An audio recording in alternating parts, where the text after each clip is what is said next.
नमस्कार। अगस्ती संहिता वाचन में आप सभी का स्वागत है। श्री चरक संहिता चिकित्सास्थान दशमोध्यायः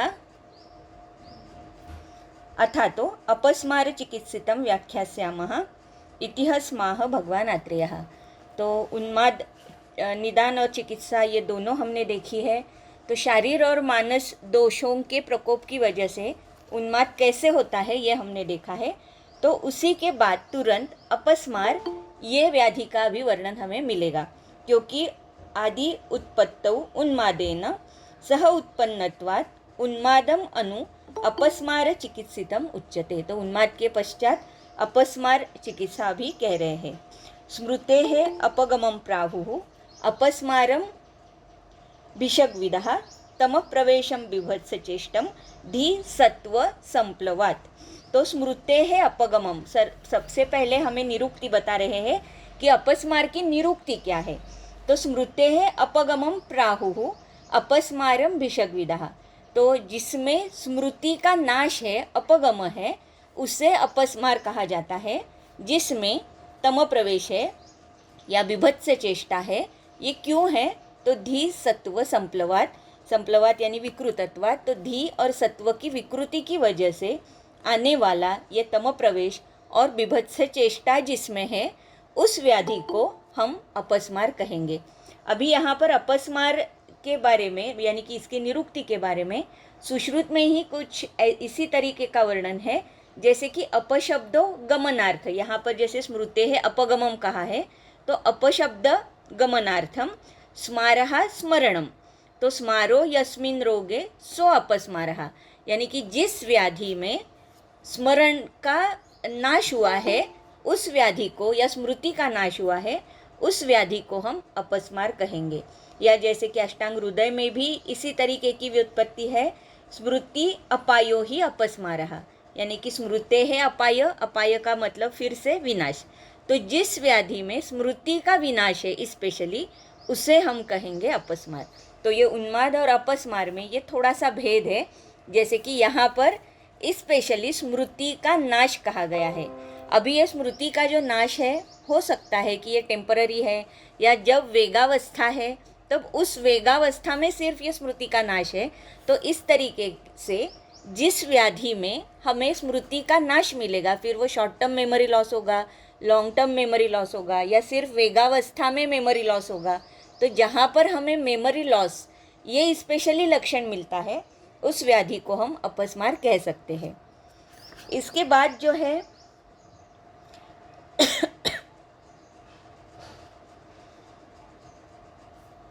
श्लोक नंबर 4, विभ्रांत बहुदोषाणाम अहिता शुचिभोजनात् रजस्तमोभ्यां विहते सत्वे दोषावृते हृदि चिंता काम भय क्रोध शोकोद्वेगादिभिस्तथा मनस्य विहते नृणाम अपस्मार प्रवर्तते। तो यहाँ पर हेतुओं के बारे में बता रहे हैं। तो जैसे हमें पता है, हम हमेशा, क्योंकि ये निदान स्थान का अभी 8वां अध्याय जो है, 8 ही अध्याय निदान स्थान में बताए हुए हैं। तो अपस्मार के बारे में पहले हम निदान स्थान में क्या क्या बताया है ये देखेंगे, और फिर इस श्लोक की ओर बढ़ेंगे। तो आपके सामने अगर चरक है तो चरक निदान स्थान अध्याय 8 ये निकालिए। चरक निदान स्थान अध्याय 8। तो उन्माद के बाद अपस्मार आया हुआ है। अथा तो अपस्मार निदानम व्याख्यास्यामः इति स्माह भगवान आत्रेयः। इह खलु चत्वारो अपस्मारा भवन्ति वात पित्त कफ सन्निपात निमित्तः।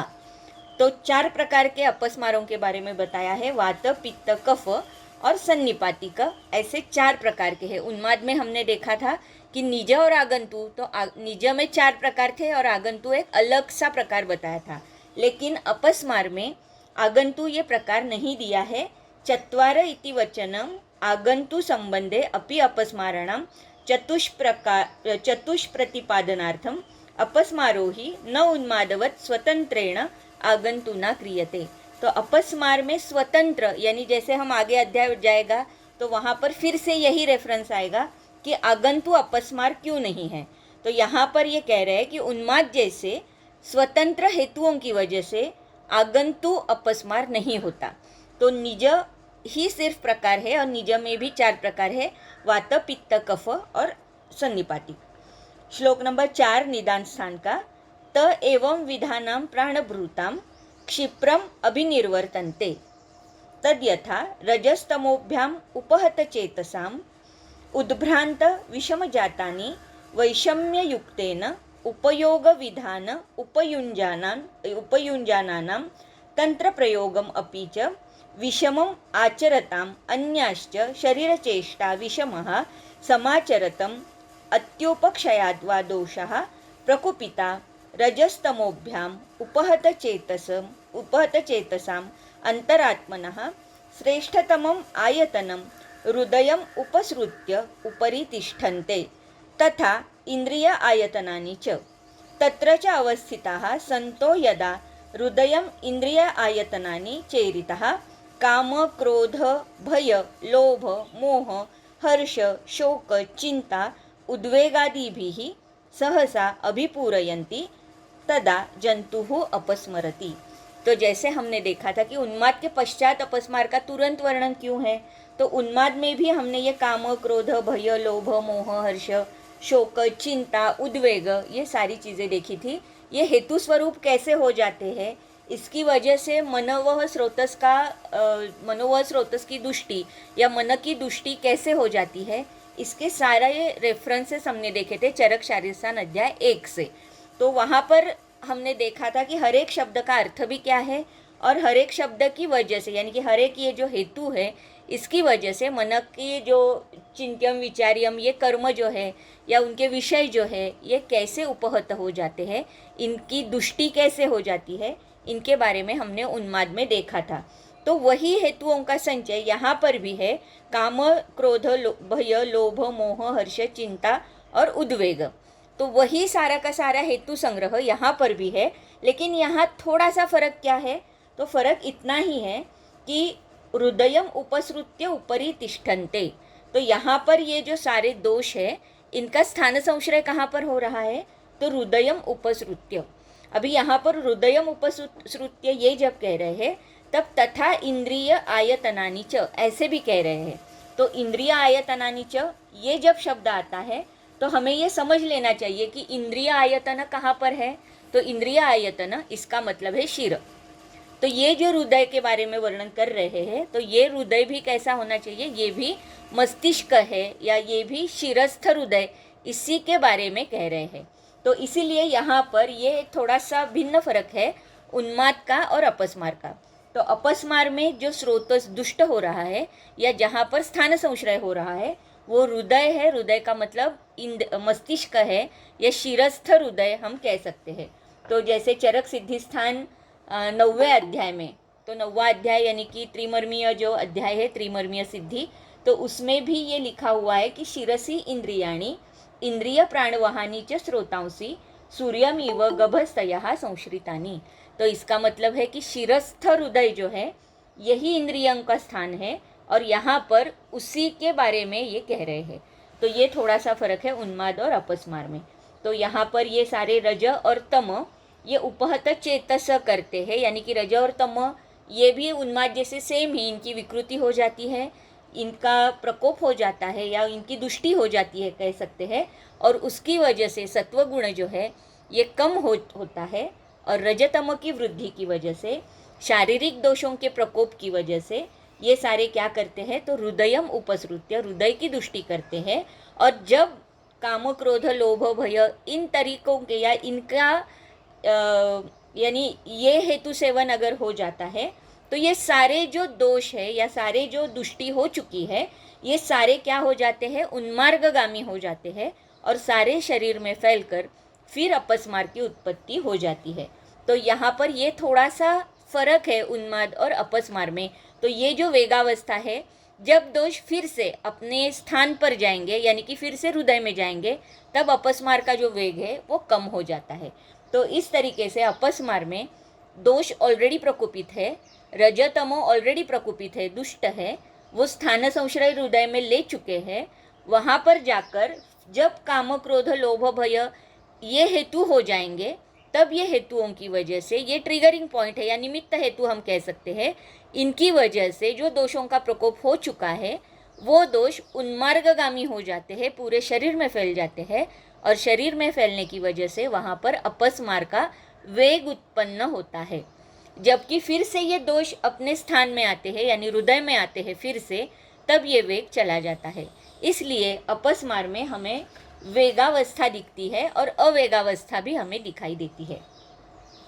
तो यहाँ पर बुद्धि और स्मृति, इसका जो विभ्रंश है, इसके बारे में भी हमने शारीर स्थान 1 में देखा है, कतिधा पुरुषी अध्याय में।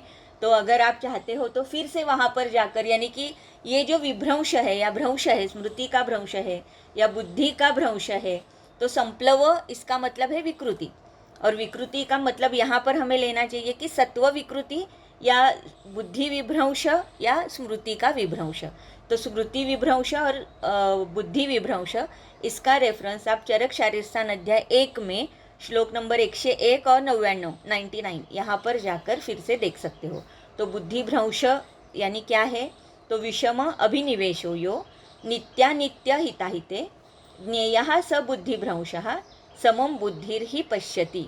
तो ये बुद्धि भ्रंश, इसके बारे में हमने देखा था उन्माद में भी, जैसे कि नित्य अनित्य, हितकर अहितकर, इसमें जो डिफ्रेंसिएशन जब बुद्धि नहीं कर पाती, निर्णय नहीं ले पाती, तब हम उसे कहते हैं कि बुद्धि भ्रंश। और स्मृति भ्रंश, इसके बारे में भी हमने वहाँ पर देखा था कि तत्वज्ञाने स्मृतिर्यस्य रजोमोह आवृतात्मनः भ्रश्यते स स्मृति भ्रंशः स्मर्तव्यम ही स्मृतौ स्थितम। तो वहाँ पर भी जो स्मृति है ये रज और मोह से आवृत हो जाती है, और वहाँ पर स्मृति का विभ्रंश या स्मृति भ्रंश हमें दिखाई देता है। तो ये दोनों श्लोक कतिधा पुरुषीय में है, चरक शारीर स्थान अध्याय 1 में। तो वहाँ जाकर और इसका डिटेल आप देख सकते हो।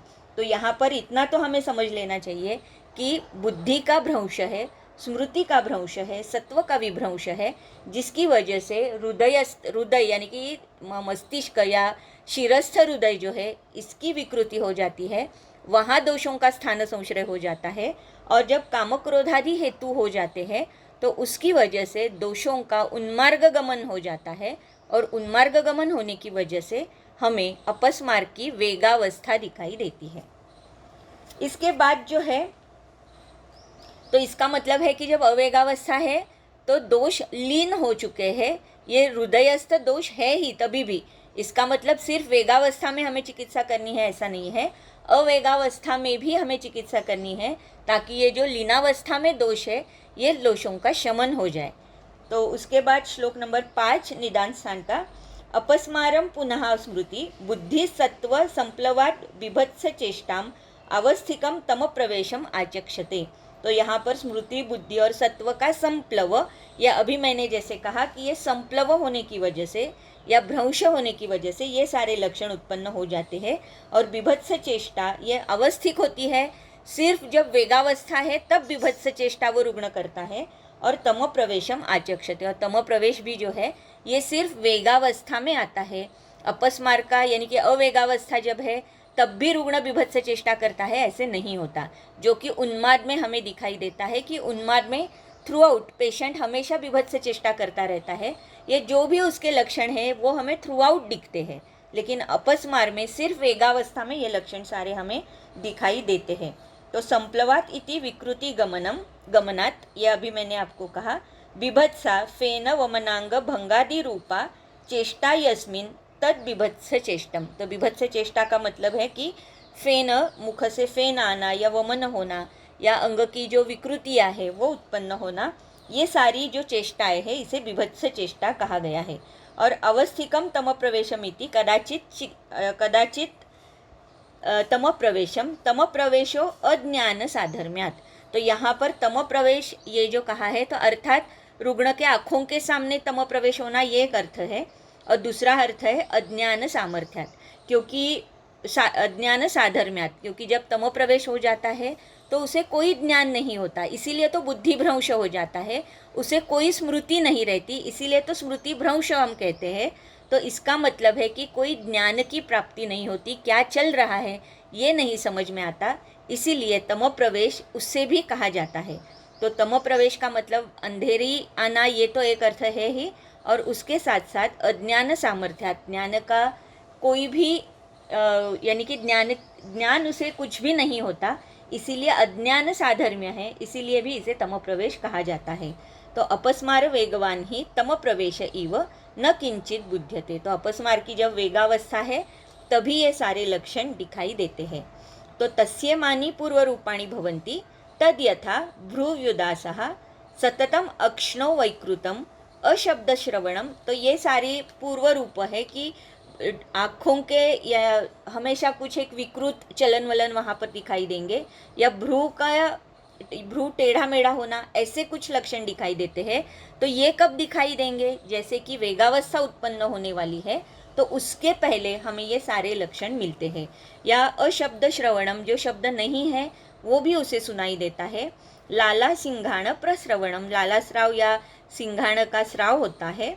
अनन्नाभिलषणम, अरोचक, अविपाको, हृदय ग्रह। तो ये सारे अरोचक अविपाक ये जो लक्षण हैं, हमेशा हम देखते हैं कि दोषों का पूरे शरीर में संचरण होता है, तो उसकी वजह से यहाँ पर ये अरोचक या सार्वदेहिक कुछ लक्षणों के बारे में भी कह रहे हैं।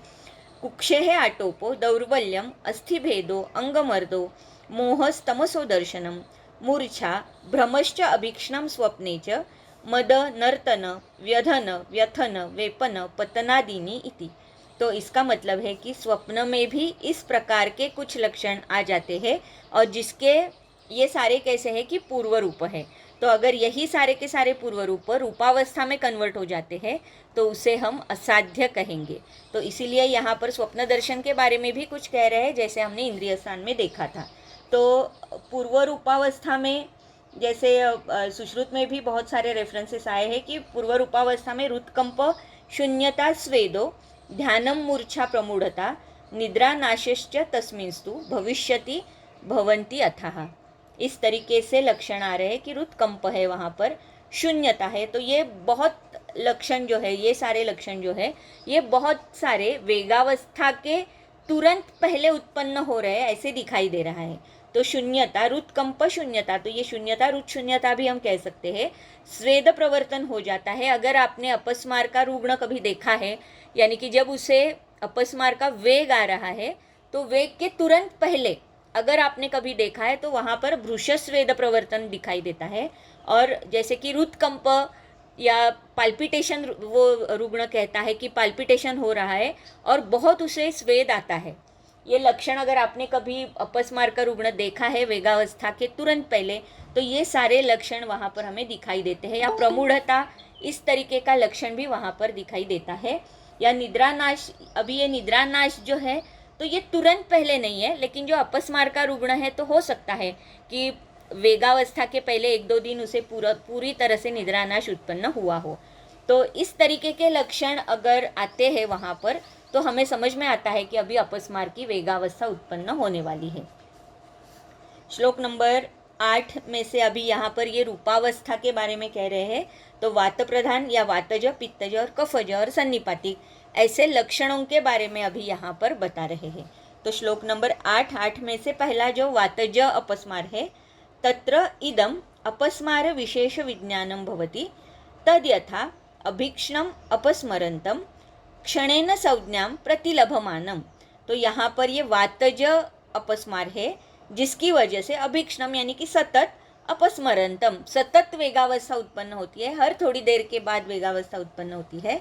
लेकिन क्षणेन संज्ञां प्रतिलभमानम, लेकिन ये जो वेगावस्था है ये बहुत देर तक नहीं टिकती, ये तुरंत उसे संज्ञा प्राप्त हो जाती है, क्योंकि ये वात का चल गुण है जिसकी वजह से बार बार वेगावस्था आ रही है, सतत वेगावस्था आ रही है, लेकिन संज्ञा कैसे है तो तुरंत आ जाती है।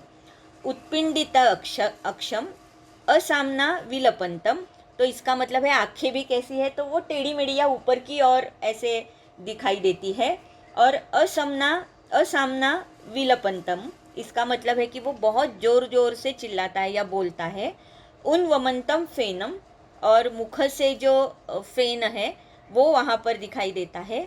अतीव आध्मात ग्रीवम, अतीव आध्मात ग्रीवम, इसकी टीका नीचे लिखी है। आध्मात ग्रीवम इति पूरित स्तब्ध ग्रीवम, तो वहाँ पर ग्रीवा की भी क्या हो जाती है, स्तब्धता उत्पन्न होती है। आविद्ध क्षीरस्कम, आविद्ध शिरस्कम इति वक्र शिरस्कम, तो मन्यास्तंभ है और शीर कैसा है, वो टेढ़ा मेढ़ा हो जाता है। विषम विनत अंगुलिम, तो अंगुली जो है ये विषम यानी कि टेढ़ी मेढ़ी फिर से, और विनत, विनत का मतलब है अंदर की ओर, तो टेढ़ी मेढ़ी भी है लेकिन अंदर की ओर ऐसे यानी की म्हणजे बोटं जी आहेत हाताची पायाची ती वाकडी तिकडी होतात पण आतल्या बाजूला अशी वळलेली होतात, इस तरीके के अंगुली दिखाई देते हैं। अनवस्थित पाणीपादम, अर्थात पाणीपाद ये स्थिति में नहीं होते, अनवस्थित हो जाते हैं, कैसे भी टेढ़े मेढ़े हो जाते हैं। अरुण परुष शाव नख नयन वदन त्वचम, तो ये सार्वदेहिक लक्षण यहाँ पर दिखाई दे रहे हैं। और अरुण ये वर्ण जो है या परुषता जो है, शाव वर्ण जो है ये वातका स्पेशली वर्ण है जो सारे शरीर में दिखाई देता है। अनवस्थित चपल परुष रुक्ष रूपदर्शिनम, तो ये वेगावस्था में जब रुग्ण है तो उसके आँखों के सामने उसे इस तरीके के कुछ लक्षण दिखाई देते हैं, जैसे कि अगर पित्त है तो उसमें तीक्ष्ण कुछ दिखाई देगा, कफ है तो उसे में भी श्वेत स्थिर इस तरीके का दिखाई देगा। तो यहाँ पर जो है ये वातज है, तो इसलिए उसके आँखों के सामने जब वेगावस्था है तो इस तरीके के कुछ रूप दर्शन हो जाते हैं। वातलानुपशयम विपरीत उपशयम च वीतेन अपस्मरंतम विद्यात, तो वातल अगर कुछ हेतु सेवन हो जाता है तो वहाँ पर अनुपशय है, और विपरीता अगर कुछ वो लेता है तो उससे उपशय उत्पन्न हो जाता है, यानी उपशय अनुपशय के बारे में कह रहे हैं। तो इस तरीके के लक्षण अगर आते हैं तो उसे हम वातज अपस्मार कहते हैं। फिर दूसरा जो उसमें 8 में से जो दूसरा है वो है पित्तज अपस्मार, तो पित्तज अपस्मार के लक्षण कह रहे हैं अभीक्ष्णम अपस्मरंतम क्षणेन संज्ञाम प्रतिलभमानम अवकूजंतम, तो यहाँ पर भी अभीक्ष्णम अपस्मरंतम, यहाँ पर भी वेगावस्था कैसे है, बार बार उत्पन्न हो जाती है। क्षणेन संज्ञाम प्रतिलभमानम, तो यहाँ पर भी क्षणेन संज्ञा, तुरंत संज्ञा उसे मिल रही है। लेकिन अगर आप टीका देखते हो तो टीका में यह लिखा है पित्तापस्मारे यद्यपि विशेष लक्षणे क्षणेन संज्ञाम प्रतिलभमानम इति उक्तम तथापि वातिकापेक्षया कालप्रकर्षो अत्र ज्ञेयः पित्तादपि ही वायु शीघ्रकारी भवति, तो यहाँ पर लिखा हुआ है कि भले ही यहाँ पर क्षणेन संज्ञाम लभते ऐसे कहा गया है, यानी कि तुरंत उसे संज्ञा प्राप्त होती है, ये सही है, लेकिन फिर भी वातज अपस्मार में तुरंत संज्ञा आती है, उससे तो थोड़ा ज़्यादा समय पित्तज अपस्मार को लगता है, क्योंकि पित्तादपि ही वायु शीघ्रकारी भवति, वायु पित्त से भी ज़्यादा शीघ्रकारी है, तो इसीलिए वातज अपस्मार की अपेक्षा में पित्तज अपस्मार में थोड़ा सा समय अधिक लगता है संज्ञा प्राप्ति के लिए, तो ये यहाँ पर ये कह रहे हैं। लेकिन फिर भी कफज की तुलना में पित्तज अपस्मार में ये वेगावस्था का जो ड्यूरेशन है, काल जो है, ये कम होता है। फिर अवकूजंतम आस्फालयंतम भूमि हरित हारिद्र ताम्र नख नयन वदन त्वचम, तो जैसे यहाँ पर हमने शाव अरुण देखा था, परुषता देखी थी, उसी तरीके से यहाँ पर हरित हारिद्र ताम्र ये जो स्पेशली पित्त के वर्ण हैं, ये सारे नख नयन वदन या पूरे शरीर में उत्पन्न हो जाते हैं।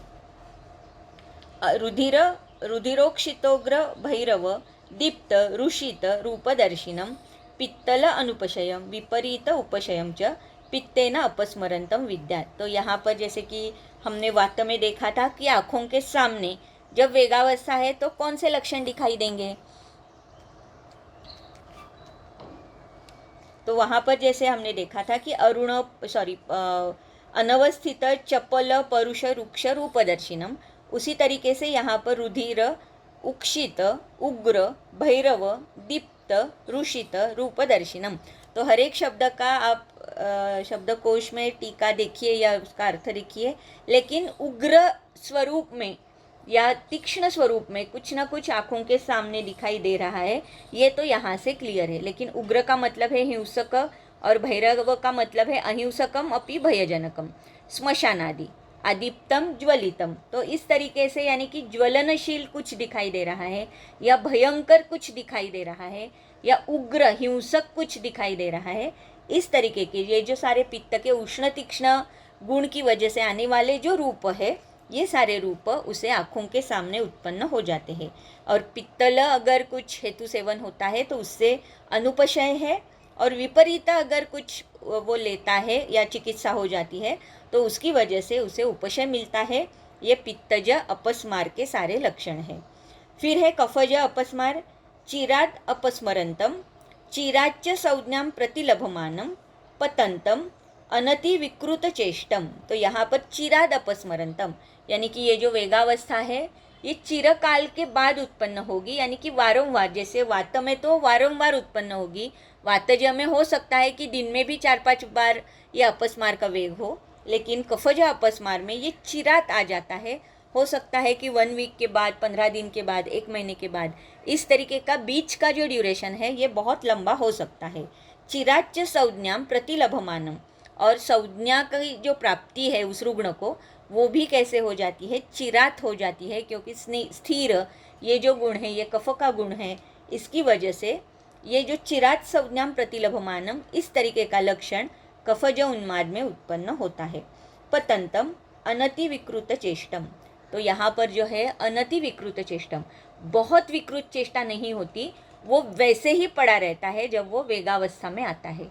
वातज और पित्तज में हमने देखा था कि बहुत सारे विकृत शारीरिक जो शरीर की जो स्थिति है ये विकृत हो जाती है, लेकिन कफज जो है यहाँ पर अनति विकृत चेष्टम, बहुत ज़्यादा विकृत चेष्टा उसमें नहीं होती।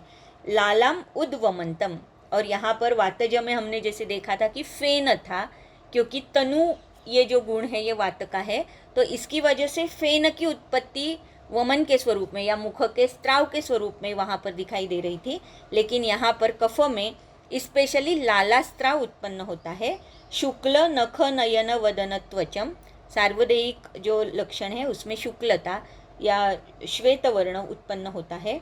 शुक्ल गुरु स्निग्ध रूपदर्शिनम, और जब रुग्ण को वेगावस्था उत्पन्न होती है तब उसके आँखों के सामने शुक्ल वर्ण या गुरु स्निग्ध जो भी उसे दिखाई देगा, ये गुरु स्निग्ध इस तरीके के कुछ वस्तु या इस तरीके का कुछ दर्शन उसे होगा। श्लेष्मल अनुपशयम, विपरीत उपशयम च श्लेष्मणा अपस्मरंतम विद्यात्। तो इस तरीके से अपस्मार में अगर कफज कुछ हेतुएं होते हैं तो अनुपशय, और विपरीत अगर कुछ उसमें चिकित्सा हम करते हैं तो उसकी वजह से वहाँ पर उसे उपशय मिलता है। समवेत सर्वलिंगम अपस्मारम सान्निपातिकम विद्यात् तम असाध्यम आचक्षते। और सान्निपातिक अगर अपस्मार है तो ये कैसे है, असाध्य है। और समवेत सर्वलिंगम, तो सारे लिंग या इसमें से कुछ कॉम्बिनेशन परमिटेशंस हमें दिखाई देंगे जो कि सान्निपातिक अपस्मार में हमें दिखाई देंगे। तो सान्निपातिक अपस्मार है, इसका मतलब हर एक दोष अपने अपने हेतुओं की वजह से दुष्ट हो रहे हैं और अपने अपने जो भी लक्षण है वो वहाँ पर दिखाई दे रहे हैं। तो सान्निपातिक का मतलब है अपने अपने हेतुओं से प्रकोपित हुए दोष। ये तीनों दोष जो है अपने अपने हेतुओं की वजह से प्रकोपित है। उन्होंने हृदय में यानी कि शिरस्थ हृदय में स्थान संश्रय लिया है। रज और तम ये जो मानसिक गुण है उनकी भी दृष्टि हुई है, तो इनकी वजह से उत्पन्न होने वाला जो अपस्मार है उसे हम सान्निपातिक अपस्मार कह सकते हैं। और ये कैसा है, असाध्य है। इति चत्वारो अपस्मारा व्याख्यातः। तो इस प्रकार से यहाँ पर ये चतुष्ट प्रकार के अपस्मार के लक्षण या रूपावस्था आपको बताई है। श्लोक नंबर 9। तेषाम् आगन्तुः अनुबन्धो भवति एव कदाचित् तम उत्तरकालम् उपदेक्षामः तस्य विशेषविज्ञानं यथोक्तलिङ्गैः लिङ्गाधिक्यम् अदोषलिङ्गानुरूपं च किंचित। तो जैसे मैंने कहा था पहले श्लोक में कि यहाँ पर अपस्मार के हेतु जो है या अपस्मार ये आगंतु स्वरूप में डायरेक्टली नहीं होता, ये निज ही पहले हमेशा होता है और निज होने के बाद उसे आगंतु हेतुओं का अनुबंध हो सकता है। तो तेषाम आगंतु अनुबंधो भवति एव कदाचित। कदाचित ऐसे हो सकता है कि पहले तो ये निज ही होगा, लेकिन बाद में इसे आगंतु जो हेतु है इनका अनुबंध होने की वजह से ये आगंतु में कन्वर्ट हो सकता है, लेकिन ये एकांतिक आगंतु नहीं होता, तो निज ही होता है और आगंतु का उसे अनुबंध हो सकता है। ये यहाँ पर ये कहना चाहते हैं कि दोष के लिंग के अनुसार ही लक्षण उत्पन्न होंगे, लेकिन आगंतु का अनुबंध हो सकता है। उन्माद में जैसे हमने देखा था कि देव, ऋषि, गंधर्व, यक्ष, पिशाच, भूत, इनके ये सारे हेतु है और इनकी वजह से उन्माद में आगंतु उन्माद अलग सा उत्पन्न हो रहा था, लेकिन यहाँ पर अलग सा आगंतु अपस्मार नहीं उत्पन्न होता, निज ही उत्पन्न होता है। तो ये व्याधि महिमा ऐसे भी कहा जाता है कि व्याधि महिमा ऐसा है कि जिसमें आगंतु अपस्मार नहीं होता या सिर्फ निज होता है और आगंतु का सिर्फ उसे अनुबंध होता है। इस तरीके के भी यहाँ पर टीका लिखी हुई है। तो इसके बाद जो है श्लोक नंबर 10, तो हितानि स्मारिभ्यः तीक्ष्णानि संशोधनानि उपशमनानि च यथास्वं मंत्रादीनि च आगंतु संयोगे। तो यहाँ पर अगर आप देखते हो तो आगंतु संयोगे ऐसे कहा है, आगंतु ऐसे नहीं सिर्फ कहा है। तो आगंतु का अगर संयोग निज में हो जाता है तो मंत्रादि का भी प्रयोग उसमें करना है, और संशोधन या शमन जो भी चिकित्सा निज की है वो तो जैसे उस दोष के अनुसार हमें करनी ही है, तीक्ष्ण चिकित्सा करनी ही है, लेकिन अगर आगंतु का अनुबंध है, आगंतु का संयोग है, तो इसी चिकित्सा के साथ हमें मंत्रादि की भी चिकित्सा करनी है। अभी यहाँ पर ये जो श्लोक नंबर 11 बताया है, तो ये शायद मैंने इसके पहले भी इसके बारे में थोड़ा बहुत सबको कहा था, या जैसे हमने विमान स्थान भी पढ़ा था तब भी इस श्लोक के बारे में मैंने कहा था। तो ये एक श्लोक पढ़ेंगे और बाद में चिकित्सा स्थान में जाएंगे।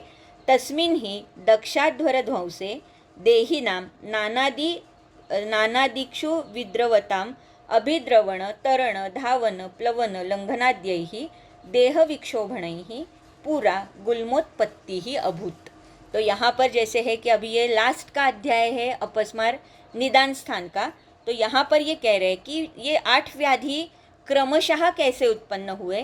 तो दक्ष की वजह से ये जो उसके यज्ञ का जो विध्वंस किया रुद्र ने, तो उसकी वजह से नाना प्रकार के व्याधि उत्पन्न हुए। उसकी वजह से पहला जो उत्पन्न हुआ क्रोध की वजह से, उष्णता की वजह से, तो वो था ज्वर। तो ज्वर की वजह से सारे जो पृथ्वी लोक के जो लोग हैं, कुछ लोग यानी कि धावने लगे, कुछ लोग प्लवन करने लगे, यानी कि कहीं ना कहीं इसे बचने के लिए सारे लोग दौड़ भाग करने लगे, जिसकी वजह से क्षोभ उत्पन्न हुआ और क्षोभ की वजह से गुल्म की उत्पत्ति हुई।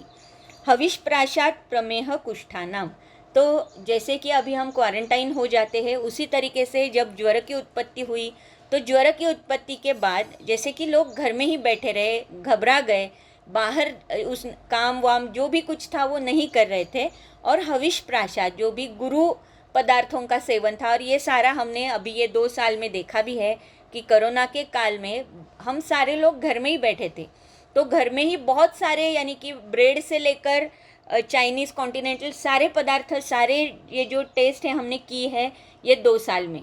तो जब घर में बैठना है, काम वाम कुछ नहीं है, व्यायाम कुछ नहीं है, इस तरीके की अगर संप्राप्ति हो जाती है, तो संतर्पणोत्थ, प्रमेह और कुष्ठ इन व्याधियों की निर्मिति हुई। भयत्रास शोकैः उन्मादानाम, और जो एक घबराहट है लोगों में, अभी भी कोरोना काल में भी हमने देखी है, उसी तरीके की ये जो सारी घबराहट तब हुई थी ज्वर की वजह से, तो ये ज्वर की वजह से जो घबराहट हुई, तो भय त्रास शोक, इसकी वजह से उन्मादानाम, विविध भूत अशुचि संस्पर्शात अपस्मारणाम, और उसी की वजह से अपस्मार की उत्पत्ति हो चुकी। ज्वरस्तु खलु महेश्वर ललाट प्रभवः, तो ज्वर जब हमने देखा निदान और चिकित्सा में, तो ललाट प्रभवः महेश्वर के जो ज्वर की उत्पत्ति हुई, तत्संतापात रक्तपित्तम, तो उसमें जो संताप उत्पन्न हुआ उसकी वजह से रक्तपित्त की उत्पत्ति हुई। और अतिव्यवायात पुनर्नक्षत्र राजस्य राजयक्ष्मा इति, और जो अतिव्यवाय उस काल में हुआ तो उसकी वजह से राजयक्ष्मा की उत्पत्ति हुई। तो इस तरीके से ये 8 व्याधि यहाँ पर क्यों वर्णित है, तो ये 8 व्याधि इस तरीके से क्रमशः यहाँ पर वर्णित है, ऐसे यहाँ पर इनका कहना है। और ये जो 8 व्याधि है चिकित्सा स्थान में जो इसका विस्तार है, तो ये विस्तार का जो मूल है ये सारा का सारा इस 8 व्याधियों में हमें दिखाई देता है। यानी शारीर मानस व्याधियों के बारे में अगर कुछ चिंतन करना है तो हमें उन्माद अपस्मार के बारे में सोचना होता है। अगर जैसे कि गुल्म है तो पूरे जीआई ट्रैक में जैसे कि हमने देखा था कि कुछ भी अगर इन्फ्लेमेटरी चेंजेस वहाँ पर दिखाई देते हैं, कुछ क्षोभ दिखाई देता है, तो हम उसे गुल्म कह सकते हैं। जैसे कि आगे जाकर ग्रहणी, अर्श, ये उसी का विस्तार है। तो इस तरीके से ये जो 8 अध्याय बताए हैं चरक ने निदान स्थान में, तो इसी का विस्तार कहीं ना कहीं हमें चिकित्सा स्थान में मिलता है, ये इनके कहने का मतलब है। तो इसीलिए यहाँ पर ये 8 ही अध्याय बताए हैं और 8 ही अध्यायों के बारे में कहकर यहाँ पर निदान स्थान की समाप्ति हुई है। तो अपस्मार का ये जो आगे वाला अध्याय है ये भी आप ज़रूर पढ़िए, क्योंकि ये अध्याय यहाँ पर तो ख़त्म हो रहा है अपस्मार के बारे में, लेकिन आगे जाकर बहुत कुछ ये सिद्धांत जो है हमारे चिकित्सा के या निदान के, इसके बारे में आगे वाला अध्याय है।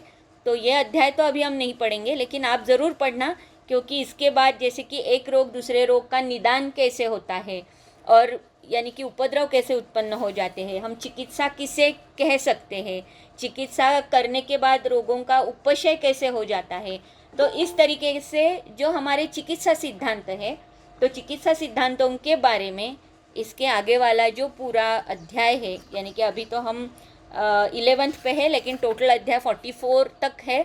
ये अध्याय आप घर पे ज़रूर पढ़िए, उसकी टीका भी पढ़िए, तो सारे सिद्धांतों के बारे में हमें पता चलने वाला है। तो इसके बाद हम डायरेक्टली अभी मूव ऑन होंगे चिकित्सा स्थान में अपस्मार चिकित्सितम यहाँ पर।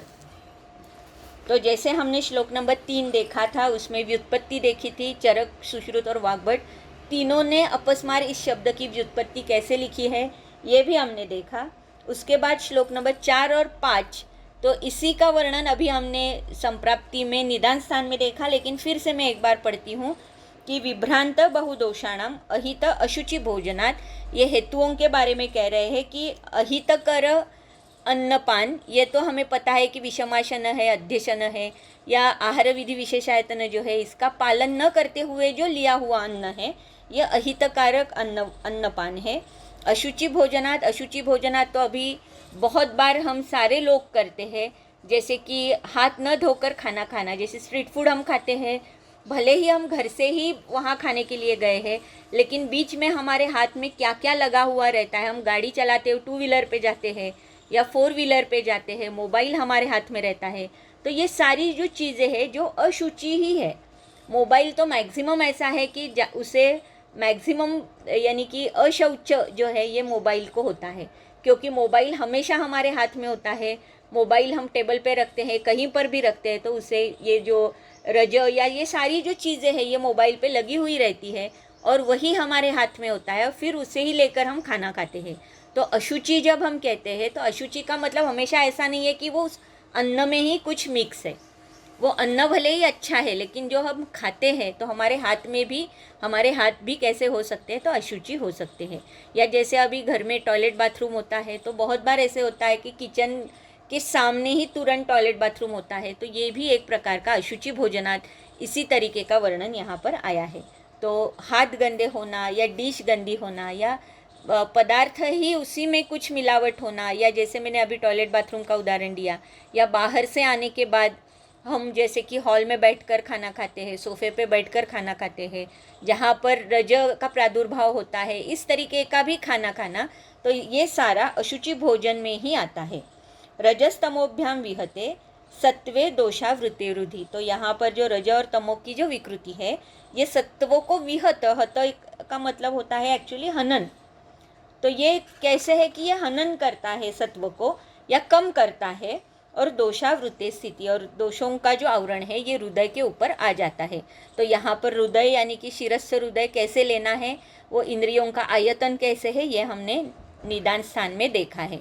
फिर चिंता काम भय क्रोध शोक उद्वेगादिभिस्तथा मनसी अभिहतेन्द्रूणाम अपस्मारः प्रवर्तते, तो यहाँ पर चिंता काम ये जो सारे हेतु है ये मनसी अभिहते, मन को उपहत करते हैं या मनोवह स्रोतस को भी उपहत करते हैं, और जिसकी वजह से यहाँ पर अपस्मार की उत्पत्ति हो जाती है।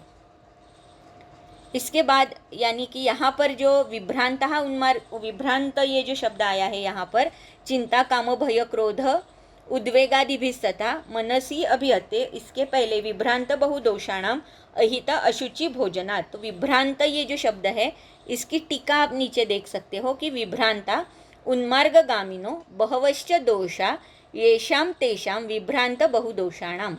तो विभ्रांत बहुदोषाणाम इसका मतलब अपस्मार ये जो व्याधि है ये कैसा है, बहुदोषावस्था का ही व्याधि है। तो बहुदोषावस्था के जो सारे लक्षण हैं ये आपको चरक सूत्रस्थान अध्याय 16 में मिल सकते हैं। वहाँ पर जाकर आप देख सकते हो कि बहुदोषावस्था के लक्षण कौन कौन से हैं। तो यहाँ पर विभ्रांत हो चुका है, तो विभ्रांत ये शब्द हमने उन्माद में भी देखा था कि मन विभ्रांत हो जाता है। तो उन्माद में आप देख सकते हो वहाँ पर जो त्रासन चिकित्सा हमने देखी थी कि कपिकच्छू लगाना है, सरसप का तेल लगाना है, उसके बाद विभ्रांत मन कैसे हो जाता, यानी विभ्रांत मन को ये त्रासन चिकित्सा की वजह से हम कैसे स्थिर कर सकते हैं इसके बारे में बोला था। तो ये विभ्रांत शब्द हमने उन्माद में भी देखा है, या चिकित्सा स्थान में लोचन के लिए यानी हिक्का श्वास की जब वेगावस्था है तब विभ्रांत लोचन ऐसे भी शब्द हमें मिलता है। तो विभ्रांत का मतलब होता है कि अस्थिर भी हम कह सकते हैं, इस तरीके का विभ्रांत का शब्द भी हम, इसका अर्थ भी हम लगा सकते हैं। तो इस तरीके से ये विभ्रांत हो जाते हैं, सारे दोष उन्मार्गगामी हो जाते हैं और उसकी वजह से ये सारे लक्षण वहाँ पर दिखाई देते हैं। धमनी भी ही श्रिता दोषा हृदयं पीडयन्ति ही, श्लोक नंबर 6। संपीड्यमानो व्यथते मूढ़ो भ्रांतेन चेतसा पश्यति असंति रूपाणि पतति प्रस्फुरत्यपि जिह्वाक्षी भ्रू स्रवल्लालो हस्तौ पादौ च विक्षिपन् दोषवेगे च विगते सुप्तवत् प्रतिबुध्यते। तो यहाँ पर दोषवेगे च विगते इसका मतलब दोषों का वेग आएगा और विगत होगा, जाएगा। इस तरीके के वेगावस्था और अवेगावस्था ये दो अवस्थाएं यहाँ पर उत्पन्न होती है, ऐसे क्लियर कट बताया है। तो धमनी भी ही श्रिता दोषा, तो धमनी इसका मतलब हृदयस्थ धमनी, हृदयस्थ यानी शिरस्थ जो हृदय है उसकी जो धमनी है, इंद्रिय वह स्रोतस है, मनोवह स्रोतस है, इसे हम धमनी कह सकते हैं। वहाँ पर जो आश्रित दोष है ये हृदय को पीड़ा करते हैं और पीड़ा करने की वजह से, व्यथित करने की वजह से हृदय को मूढ़ो भ्रांतेन चेतसा, चेतस भी कैसे हो जाता है, भ्रांत चेतस हो जाता है, मूढ़ चेतस हो जाता है, जो वहाँ पर नहीं है वो उसे दिखाई देता है। पतति प्रस्फुरत्यपि यानी कि पतन उसका हो जाता है वेगावस्था में, स्फुरण अंगों का हो जाता है।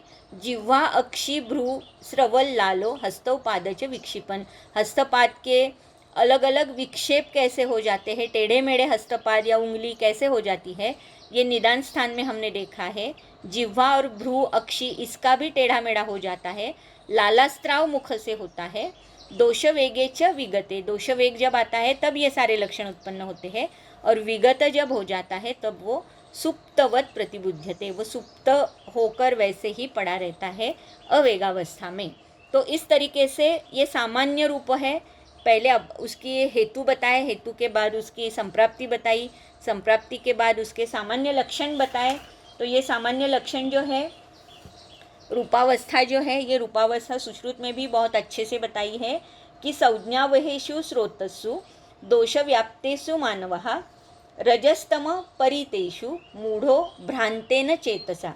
तो संज्ञावहेषु स्रोतः, संज्ञावह स्रोतस जो है यानी शिरस्थ हृदय जो है उसमें दोषों की व्याप्ति है, ये यहाँ पर वो दिखाना चाहते हैं।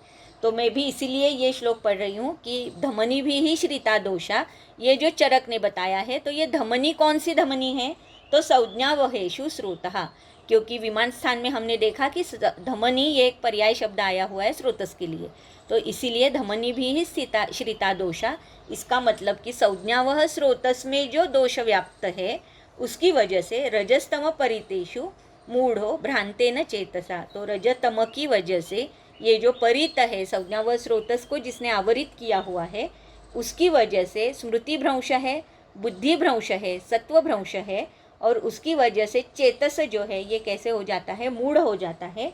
विक्षिपन हस्तपादम च विजिह्म भ्रूर्विलोचनः, तो आंखें या हस्तपाद ये सारे कैसे हो जाता है, विक्षिपन, टेढ़े मेढ़े हो जाता है, रुग्ण जमीन पर गिरता है। दंतान खादन वमन फेनम, और दंत वो क्या करता है, दंत एक के ऊपर दूसरा, यानी की दात खा रहा है, दात खाणे ज्याला आपण म्हणतो, या दात आवाज होणं दातांचा, उसे यहाँ पर कहा है दंतान खादन वमन फेनम, या मुंह से फेन या लालास्राव उत्पन्न हो जाता है। विवृताक्षः, आंखें जो है विवृत हो जाते हैं। पतेत क्षितौ, जमीन पर वो गिरता है। अल्पकालांतरम चापी पुनः संज्ञाम लभेत सहा, और अल्पकाल के बाद, लेकिन अल्पकाल यानी हमने निदान स्थान में देखा कि वात का बहुत ही अल्पकाल होगा, पित्त का उससे ज़्यादा होगा, और कफ का उससे भी ज़्यादा काल होगा संज्ञा पुनर्प्राप्ति के लिए। तो अल्पकालांतरम चापी पुनः संज्ञाम लभेत सहा सो अपस्मारः इति प्रोक्तः। तो इस तरीके का वर्णन सुश्रुत में भी है, और वहाँ पर भी बहुत क्लियर कट ये कह रहे हैं कि संज्ञा वह स्रोतस की दृष्टि हो रही है, जो यहाँ पर धमनी भी ही श्रिता दोषा इस शब्द से अपेक्षित है। तो इस तरीके से हमें ये समझ में आया है कि मेन ये जो दृष्टि है ये शिरस्थ हृदय की दृष्टि है, इंद्रिय वह स्रोतस की दृष्टि है, इंद्रिय वह धमनी या स्रोतस जो है उसी से दोष उन्मार्गगामी हो रहे हैं। फिर उसमें अभी ये लक्षण के बारे में बता रहे हैं, जो हमने निदान स्थान में अलग अलग लक्षण देखे, वही लक्षण फिर से यहाँ दोहरा रहे हैं। तो श्लोक नंबर 8 से 13 तक वातज पित्तज कफज सान्निपातिक इसके लक्षण बोल रहे हैं। पृथक दोषैः समस्तैश्च वक्षते स चतुर्विधः कंपते प्रदशेन दंतात फेनोद्वामी श्वसित्यपि परुष अरुण कृष्णानी पश्येद रूपाणी चानिलात। मेरे ख्याल से हर एक शब्द बहुत ही क्लियर है कि वो जब उसे वेगावस्था आती है तो कौन कौन से रूप उसके सामने आते हैं और कौन कौन से लक्षण उसे दिखाई देते हैं। फिर पित्त का कह रहे हैं कि पीत फेनांग वक्राक्षः पीताश्रुग रूपदर्शनः सतृष्णा नल व्याप्त लोकदर्शी च पैतिकः। तो जैसे हमने देखा था कि ज्वलनशील या हिंसक नहीं है, लेकिन फिर भी कुछ ऐसे भयंकर स्वरूप में कुछ दिखाई दे रहा है, उसी तरीके से यहाँ पर भी उसे उष्ण यानी कि सारा शरीर भी उसका उष्ण लगेगा, लेकिन अनल व्याप्त लोकदर्शी यानी कि सारे उसके आँखों के सामने जैसे आग लगी है सारी चीज़ों को, इस तरीके के कुछ लक्षण वहाँ पर उत्पन्न होने वाले हैं।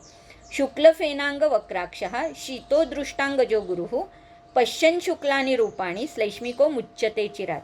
तो यहाँ पर श्लैष्मिक जो अपस्मार है तो उसके आँखों के सामने भी शुक्ल या शीत, उसका शीत जो है ये शरीर भी उसका शीत हो जाएगा। और इस तरीके से शुक्ल फेनांग वक्राक्ष, मुख से जो लाला स्राव होगा या जो भी स्राव होगा ये कैसे होगा, तो शुक्ल फेन होगा। इस तरीके के लक्षण कफज अपस्मार में उत्पन्न होंगे। सर्वैः एतैः समस्तैषु लिंगैः यज्ञ स्त्रीदोषजः अपस्मार च असाध्यो यः क्षीणस्य अनवश्चयः। तो यहाँ पर अपस्मार अगर त्रिदोषों की प्रकोप की वजह से है, सान्निपातिक अगर वहाँ पर लक्षण हमें दिखाई देते हैं, तो ये सारे लक्षण कैसे हैं, ये असाध्य है। पक्षाद्वा द्वादशाद्वा मासाद्वा कुपितामलः अपस्माराय कुर्वन्ति वेगम किंचित अथांतरम। तो यहाँ पर पक्षात द्वादशात मासात जैसे दोष कुपित होंगे, उन्मार्गगामी होंगे, उस तरीके से अपस्मार के वेग हमें दिखाई देंगे इस अंतराल के बाद।